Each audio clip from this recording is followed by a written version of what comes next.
کہتے ہیں کأنی انظر الی النبی صلی اللہ علیہ وسلم یحکی نبی من الانبیاء، میری آنکھوں کے سامنے ابھی بھی وہ منظر ہے، میں دیکھ رہا ہوں کہ اللہ کے نبی صلی اللہ علیہ وسلم ایک نبی کا حال بیان کر رہے ہیں، ضربہ قومہ، ایک قوم نے اس کو مارا پیٹا، فادموہ، اتنا مارا کہ ان کو زخمی کر دیا، خون نکلنے لگا اور خون آلود ہو گئے، وَهُوَ يَمْسَحُ الدَّمَ عَنْ وَجْهِهِ، اور وہ اپنے چہرے سے خون صاف کر رہے ہیں، وَيَقُولُ اللَّهُمَّ اغْفِرْ لِقَوْمِي فَإِنَّهُمْ لَا يَعْلَمُونَ، اور کہہ رہے ہیں کہ اللہ میری قوم کو معاف کر دے اس لیے کہ وہ نہیں جانتے، وہ نہیں جانتے۔ ابن حبان کی روایت میں ہے، صحابی کہتے کہ وہ اللہ کے نبی صلی اللہ علیہ وسلم تھے۔ کون تھے وہ؟ اللہ کے نبی صلی اللہ علیہ وسلم خود یہ دعا کر رہے تھے۔ تو امام البخاری نے احادیث الانبیاء حدیث نمبر 3477 اور امام مسلم نے کتاب الجہاد والسیر حدیث نمبر 1792 پر اس کو روایت کیا ہے۔ اس حدیث سے معلوم ہے آپ صلی اللہ علیہ وسلم صحابہ کو کیا سکھا رہے ہیں۔ ایک نبی تھے، اللہ تعالیٰ نے ان کو بھیجا، لوگوں نے ان کو بہت ستایا، مارا پیٹا، زخمی کیا، یہاں تک کہ خون نکلنے لگا، لیکن پھر بھی کیا کر رہے تھے؟ وہ چہرے سے خون پوچھ رہے تھے اور کیا کہہ رہے تھے؟ اپنی قوم کے لیے اللہ سے کہہ رہے تھے اللہ ان کو معاف کر دے، اس لیے کہ ان کو نہیں معلوم وہ کیا کر رہے ہیں، ان کو صحیح بات ابھی تک کہ نہیں سمجھ میں آئی، اللہ ان کو معاف کر دے۔ تو ایک روایت میں خود اللہ کے نبی صلی اللہ علیہ وسلم بھی یہ دعا کر رہے تھے۔ اسلام میں نہ صرف انسان بلکہ جانوروں کے ساتھ بھی رحمت کا سلوک ہے۔ اللہ کے نبی صلی اللہ علیہ وسلم فرماتے ہیں، ابو ہریرہ رضی اللہ تعالیٰ کی حدیث ہے کہ آپ نے فرمایا بینما رجل یمشی بطریق اشتد علیہ العطش، ایک آدمی راستے سے جا رہا تھا اور بہت پیاس لگی اس کو، فوجد بئرا، اسے ایک کنواں ملا، فنزل فیہا فشرب ثم خرج، اس کنویں میں اترا، پرانے زمانے کی بات ہے، کنویں میں اترا، پانی پیا اندر جا کے اور واپس کنویں سے باہر آیا، کیونکہ پچھلے زمانے میں بعض اوقات کنویں کا پانی نیچے بھی چلا جاتا ہے، تو نیچے اترنے کے لیے بھی سیڑھیاں ہوتی ہیں، گیا نیچے، پانی پیا، ہو گیا کام، واپس اوپر آیا۔ فَإِذَا كَلْبٌ يَلْحَفْ يَأْكُلُ الثَّرَى مِنَ الْعَطَشِ، جب باہر آیا کنویں سے، دیکھا باہر ایک کتا ہے اور پیاس سے زبان اس کی بالکل باہر نکلی ہوئی ہے اور زبان جو ہے کیچڑ میں چلا رہا ہے، کیچڑ کی نمی سے اپنی پیاس کو بجھانے کی کوشش کر رہا ہے۔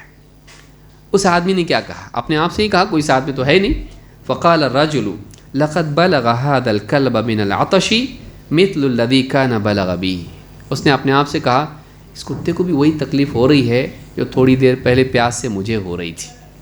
اس کتے کی تکلیف کو اس نے محسوس کیا، اس کی تکلیف کو خود اس نے محسوس کیا کہ اس کو بھی وہی تکلیف ہو رہی جو مجھے تھوڑی دیر پہلے ہو رہی تھی۔ فنزل البئر، پھر سے واپس کنویں میں اترا، اب کی بار اپنے لیے نہیں اترا، ہو کس کے لیے اترا؟ اس کتے کے لیے۔ پہچان والا تھا وہ؟ نہیں۔ اس کا کچھ فائدہ تھا اس سے؟ نہیں۔ ایک اجنبی کتا، اس کی پیاس کا احساس اس کو ہوا، پھر سے واپس کنویں میں اترا۔ فنزل البئر فملأ خفہ، پہلے تو پی کے آیا تھا لیکن اب کسی اور کے لیے لانا تھا، کہاں سے لائے؟ کوئی برتن تو ہے نہیں، تو کیا کیا؟ چمڑے کا موزہ اپنا اتارا۔ فملأ خفہ ثم امسکہ بفیہ، اوپر کیسے آئے؟ پہلے تو پکڑ کے آیا تھا، اب لے کے آنا ہے، ایک ہاتھ سے کیسے آئے گا؟ گیا تو گیا۔ اب کیا کیا اس نے؟ وہ اپنے پاؤں کا موزہ کہاں پکڑا؟ دانتوں میں۔ کس کے لیے؟ اس کتے کے لیے۔ تو اس نے کیا کیا؟ دانتوں میں، ثم امسکہ بفیہ فسق الکلب، وہ چمڑے کا موزہ، خف جس کو کہتے ہیں خفین، چمڑے کا موزہ منہ میں پکڑ کے پانی اس میں بھر کے، کیونکہ کپڑے کے موزے میں سے تو نکل جائے گا، چمڑے کے موزے میں پانی رکا رہتا ہے، منہ میں پکڑ کے اوپر آیا سیڑھیاں اس کی چڑھ کے اور فسق الکلب، اس کتے کو پانی پلایا۔ فشکر اللہ لہ فغفر لہ، اللہ کو اس کی نیکی بہت پسند آئی، اس کا عمل یہ بہت پسند آیا، اللہ نے اس کو قبول کیا اور اس کی مغفرت کر دی۔ اللہ کا مغفرت کرنا یہ ہوتا ہے کہ بندے کے گناہ کو معاف کر دے اور انعام سے نواز دے۔ تو اللہ نے اس کی مغفرت کر دی کا مطلب جنت، اللہ نے اس کی مغفرت کر دی۔ صحابہ سن رہے واقعہ، سارے صحابہ بیٹھ کے سن رہے۔ صحابہ نے پوچھا یا رسول اللہ وَإِنَّ لَنَا فِي الْبَهَائِمِ أَجْرًا، کہ اللہ کے رسول جانور کے ساتھ بھی ثواب ملتا؟ صحابہ بھولے والے سیدھے سادے لوگ تھے، بہت بڑے بڑے فلاسفرز نہیں تھے، خالی باتیں کرنے والے، کام نہیں کرنے والے، نہیں، ڈیبیٹ منتری نہیں تھے وہ لوگ، وہ اچھے لوگ تھے۔ ان کو لگا کہ جانور میں بھی اجر ملتا ہے. اب تک تو ہم لوگ یہی سنتے آئے ماں باپ کے ساتھ، رشتہ داروں کے ساتھ، ان کے ساتھ اچھا سلوک کرنا. وہ پورا قصہ سنے اور بولے جانور میں بھی اجر ملتا. ان فی البہائم اجرا، ان لنا فی البہائم اجرا. آپ نے فرمایا نعم. آپ نے کہا ہاں، فی کل ذات کبد رطبۃ اجر. ہر تر جگر رکھنے والی مخلوق کے ساتھ احسان کرنے میں ثواب ہے، اجر ہے.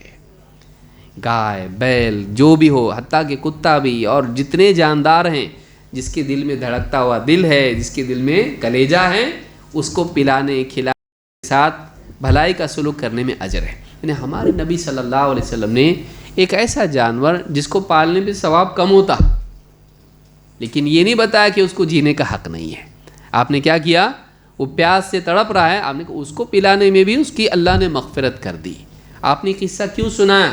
تاکہ ان کے اندر بھی وہ شوق پیدا ہو. اور ہوا، انہوں نے پوچھا ان میں بھی اجر ملتا؟ ہاں ان میں بھی اجر ملتا ہے، ہر جاندار میں اجر ملتا ہے. اس حدیث کو امام البخاری نے کتاب الادب حدیث نمبر 6009 اور امام مسلم نے کتاب السلام میں روایت کیا ہے. ایک صحابی قرہ ابن ایاس ابن ہلال ہیں، کہتے ہیں میں نے کہا اللہ کے رسول انی لآخذ لوگوں میں نرم دل والے رہتے، تھوڑا زیادہ نرم دل والے بھی رہتے ہیں. تو کہا کہ انی لآخذ، اب قربانی کا حکم تو اسلام میں ہے، کرنا ہے قربانی. کہتے انی لآخذ الشاة لأذبحها فأرحمها. کہتے میں بکری لیتا تو ہوں ذبح کرنے کے لیے، لیکن پھر اس پہ بہت رحم آ جاتا میرے کو. کیا کہا؟ میں بکری لیتا ہوں ذبح کرنے کے لیے، پکڑتا اس کو، لیکن پھر اس کو ذبح کرنا ہے ابھی، اس سوچ کے بہت رحم آتا میرے کو ذبح کرتے وقت میں. قال والشاة ان رحمتها رحمک اللہ. کہا کہ بکری پہ بھی اگر تو رحم کرے اللہ تیرے اوپر رحم کرے. اگر تو بکری پر رحم کرے گا اللہ تعالیٰ تجھ پر رحم کرے گا. یعنی جانور پہ رحم کرنے پہ بھی اسلام میں ثواب ہے. آپ سوچئے اس پہ بھی رحم سکھایا گیا ہے، انسان پہ کیوں نہیں کرے گا؟ یعنی جانور پہ رحم کرنا اسلام میں تعلیم ہے. انسان پہ رحم نہیں سکھاتا اسلام. ظالم اسلام ایک دم دہشت گردی سکھاتا اسلام نہیں. اسلام رحمت والا دین ہے، نہ صرف انسان بلکہ جانور کے ساتھ بھی. جس کو ذبح کرے اس پہ بھی رحم کرنا ہے. ذبح کرو، مارو، ایک دم کلاڑی سے کاٹ ڈالو اس کی گردن. کتنے لوگ دوسرے دینوں میں ہے ہی ہے، چڑھاوا اور ذبیحہ کیسا کرتے دیکھیے. بالکل جو ہے اس کو باندھ کے رکھا جائے گا، ادھر سے اس کی گردن باندھے، ادھر سے اس کو پکڑ کے دم کھینچ رہے لوگ، ٹانگ پکڑے اس کی، اور پھر بڑی جو ہے اتنی تلوار جیسی کوئی چیز لائی جائے اور بالکل اوپر سے کھٹ کر کے کاٹ دے رہے، ایک دم گردن الگ ہو گئی. دیکھنے کو بھی کیسا لگتا ہو. اسلام میں کیسا ہے؟ لٹاؤ اس کو جو ہے وہ رگیں کاٹ دو جس سے اس کو تکلیف ہی نہیں ہوتی، اور ایک دم چھری دھار کرو اور اچھے سے جھٹکا مت دو اس کو، بلکہ کیا کرو سلیقے سے اس کو کاٹو. اس میں بھی رحم والا طریقہ سکھایا گیا جو اس کے لیے بھی رحمت ہے اور اس کے لیے بھی جنگلی پن نہیں ہے. اس کے اندر بھی اس کا جانور بیدار نہیں کرتا وہ طریقہ. تو یہ جو چیز ہے یہ اسلام کی تعلیم ہے. امام البخاری نے الادب میں، اسی طرح سے امام احمد اور حاکم نے، اور اسی طرح سے امام طبرانی نے صغیر و اوسط میں اس کو روایت کیا ہے. اور الصحیحہ میں حدیث نمبر 26 پر شیخ الالبانی کہتے ہیں یہ حدیث صحیح ہے. بلکہ آپ فرماتے ہیں من رحم ولو ذبیحۃ عصفور رحمہ اللہ یوم القیامہ. ایک آدمی اگر ایک پرندہ بھی ذبح کر دے، جیسے مرغی ہے، اس طرح کی کوئی بھی جو جاندار پرندہ حلال ہے ہمارے لیے، اس کو بھی اگر ذبح کرے، من رحمہ، اور اس پر رحم کرے، رحمہ اللہ یوم القیامہ، قیامت کے دن اس کے اس عمل کی وجہ سے، اس یعنی پرندے پر رحم کرنے کی وجہ سے، اس ذبیحے پر رحم کرنے کی وجہ سے اللہ قیامت کے دن اس پر رحم کرے گا. اور آپ دعا دے رہے ہیں اللہ اس پر رحم فرمائے قیامت کے دن. یہ بھی الادب المفرد میں امام البخاری نے اس کو روایت کیا ہے. الصحیحہ حدیث نمبر 27 پر ہے اور حدیث حسن ہے. آخری بات کہہ کے اپنی بات ختم کر رہا ہوں، وقت ہمارا ہونے میں ہے، مجھ کو 9:15 ڈیڈ لائن دیا گیا ہے. تو اس اعتبار سے مطلب شکایت نہیں بول رہا ہوں میں، میرے آخری وقت ہے، وہ دیکھ کر کیا بولے. لوگوں کو جانا بھی ہے اور بھی معاملات ہیں. آخری بات جو ہے 1 یا 2 باتیں کر کے اپنی بات ختم کر رہا ہوں. اسلام میں رحمت، عام رحمت کی تعلیم ہے. اللہ کے نبی صلی اللہ علیہ وسلم کے صحابی انس بن مالک رضی اللہ تعالیٰ عنہ کہتے ہیں اللہ کے نبی صلی اللہ علیہ وسلم نے فرمایا والذی نفسی بیدہ، اس ذات کی قسم جس کے ہاتھ میں میری جان ہے، لا یدع اللہ رحمتہ الا علی رحیم. یہ سخت حدیث بھی ہے، اچھی بھی ہے، ہمارے لیے امید کی بھی ہے اور بڑی سخت بھی حدیث ہے. کہا کہ اس ذات کی قسم جس کے ہاتھ میں میری جان ہے، لا یدع اللہ رحمتہ الا علی رحیم، اللہ اپنی رحمت رحیم کے سوا کسی پہ نہیں ڈالتا. اپنی رحمت اللہ تعالیٰ رحیم کے سوا اللہ رحمت نہیں ڈالتا اپنی کسی پر. یعنی اپنی رحمت سے اللہ اسی کو دے گا جو رحم کرنے والا ہوگا، نہیں تو نہیں. رحم کرنے والا ہوگا تو اللہ رحم کرے گا، نہیں ہوگا تو نہیں کرے گا. معلوم ہے کہ رحمت کتنی ضروری چیز ہے. کہا کہ لا یدع اللہ رحمتہ الا علی رحیم. قالوا یا رسول اللہ کلنا یرحم. کہ اللہ کے رسول ہم میں سے ہر ایک تو رحم کرتا ہی ہے نا، کسی نہ کسی پہ تو رحم کرتا ہی، نہیں تو نہیں کم سے کم اپنی اولاد پہ تو رحم کرتا، تو ہم میں سے ہر ایک تو رحم کرتا ہی ہے. قال لیس برحمت احدکم صاحبہ. کہ نہیں، تمہارا اپنے اپنوں پر رحم کرنا یہ رحمت نہیں. یرحم الناس کافۃ، بلکہ رحم کرنے والا وہ ہے جو سارے لوگوں کے لیے رحم کرنے والا ہو. تمہارے اپنے اپنوں پر رحم کرنا یہ رحمت نہیں، وہ تو سبھی کرتے ہیں. یرحم الناس کافۃ، کہا کہ رحم وہ رحم سارے لوگوں پر، اپنے پرائے سب پہ رحم کرنے والا ہو. یہ نہیں کہ کوئی آدمی چکر آ کے گرا ہوا ہے تو آپ بجائے اس کو پانی لا کے دینے کے، اس پر رحم کرنے کے، آپ اس کا ویڈیو بنا کے ڈالیں فیس بک پہ. وہ قوم کیسے کامیاب ہوگی؟ وہ سماج کیسے اللہ کی رحمت کا حقدار بنے گا؟ کہ ایک آدمی ایکسیڈنٹ ہوا اور تڑپ رہا ہے، بجائے آپ پولیس کو بلانے کے، بجائے ایمبولینس بلانے کے، بجائے اس کو پانی پلانے کے، آپ اس کا ویڈیو بنا کے ڈالیں تاکہ آپ کو لائکس ملیں. اللہ کیسے لائک کرے گا آپ کو؟ ایسی قوم جانور بن جاتی ہے جو اتنی بھوکی ہو اپنی شہرت کے لیے دوسرے کی مصیبت کو سیڑھی بنائے. ایسی قوم کبھی کامیاب نہیں ہوتی ہے. تو کہا کہ لیس برحمت احدکم صاحبہ، تمہارا صرف اپنوں پر، ساتھیوں پر رحم کرنا نہیں، اپنے ساتھ اٹھنے بیٹھنے والے، تعلقات رکھنے والے، ان پر رحم کرنا نہیں. یرحم الناس کافۃ، آدمی سب لوگوں پر، سارے لوگوں پر رحم کرنے والا بنے. اسے امام الطبرانی نے مکارم الاخلاق میں اس کو روایت کیا ہے، اور الصحیحہ میں شیخ الالبانی نے 167 پر اس حدیث کو ذکر کیا ہے. تو یہ جو چیز ہے یہ اللہ کی یعنی رحمت کے حقدار وہ لوگ ہیں جو لوگوں پر رحم کرنے والے ہوں. اللہ رب العالمین ہم سب کو ایک دوسرے پر رحم کرنے والا بنائیں، اور اللہ کے حکموں کو پورا کرنے والا بنائیں، دین پر چلنے والا بنائیں، ساری انسانیت کے لیے رحم والا ہم سب کو بنائیں، اور اسلام کا پیغام لوگوں کے لیے عام کرنے والا ہم سب کو اللہ تعالیٰ بنائیں. خصوصاً اس دور میں جس میں اسلام کے خلاف بولنے والے ساری میڈیا کی طاقت کو استعمال کر رہے ہیں. میڈیا میں اچھے لوگ بھی ہیں، انصاف والے بھی ہیں، برے بھی ہیں. تو ایسے لوگ جو اسلام کے خلاف اپنی خواہش کی بنیاد پر غلط پیغام پھیلا رہے ہیں، ہمارے پاس صحیح پیغام ہو کے بھی ہم اگر گونگے بن جائیں تو اس سے زیادہ بڑی بدقسمتی ہمارے لیے کیا ہو سکتی ہے. علم عام ہے، ہمارے پاس قرآن و سنت ہے، اس سے بڑھ کے ہم کس کے ذریعے سے دعوت دیں گے؟ اس کو سیکھنا ضروری ہے. دین مجالس میں آنا، علماء سے ربط و ضبط رکھنا، دینی کتابیں پڑھنا. واٹس ایپ پہ اتنا ٹائم چلا جاتا، قرآن کتنا پڑھتے ہیں ہم لوگ، حدیثیں کتنی پڑھتے ہیں ہم لوگ. آل فال فیس بک پہ بیٹھا چیک کرنے گیا، ایک کے بعد ایک گھنٹہ نکل جاتا ہے. یوٹیوب دیکھنے لگا، ایک کے بعد ایک گھنٹہ نکل جاتا ہے.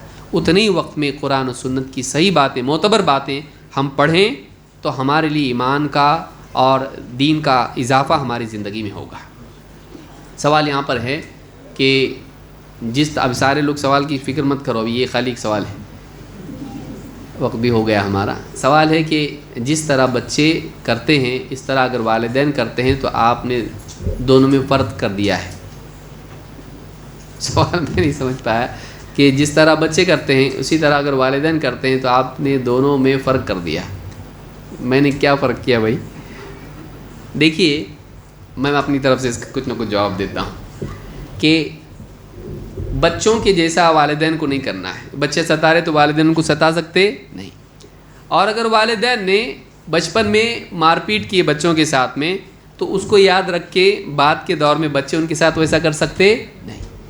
یعنی کوئی آدمی کہے گا وَقُلْ رَبِّ ارْحَمْهُمَا كَمَا رَبَّيَانِي صَغِيرًا، تو یہ ان لوگوں کے لیے جنہوں نے اچھے سے پالا پوسا. ہمارے ماں باپ نے بہت مارے ہم کو بچپن میں، تو ہم کیا کریں گے؟ جیسا انہوں نے کرا تربیت ہماری، اب ہم کی اسی تربیت کرنے والے. یہ نہیں ہے. یہ عمومی بات ہے کہ ماں باپ عموماً اپنے بچوں کے لیے کیسے ہوتے ہیں؟ شفیق اور رحیم ہوتے ہیں.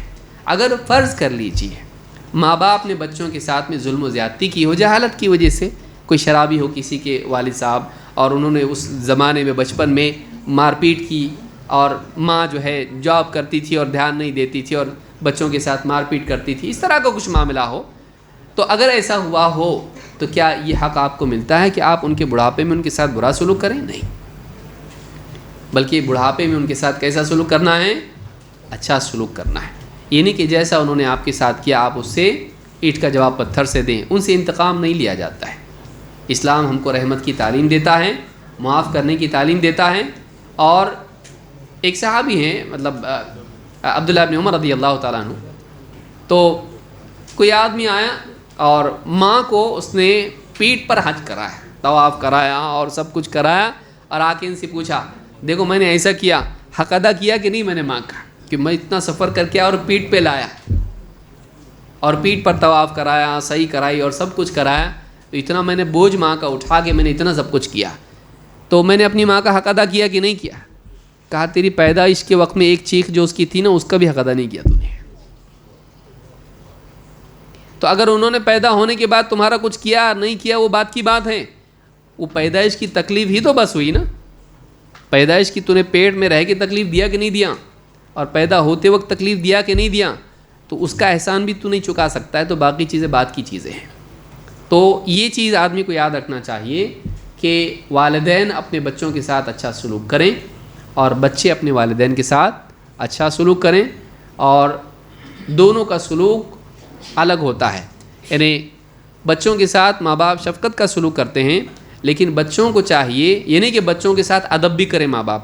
کیا ادب کرے بچوں کا؟ کرتے بچوں کا ادب ہے نہیں، بڑوں کے ساتھ ادب ہوگا. تو اولاد ان سے شفقت کا سلوک کرنے کے ساتھ ساتھ ان کا ادب بھی کرے.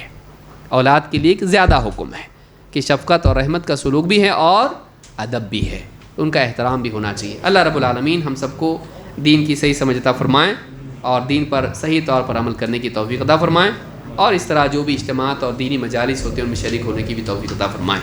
اقول ھذا واستغفر اللہ لی ولکم.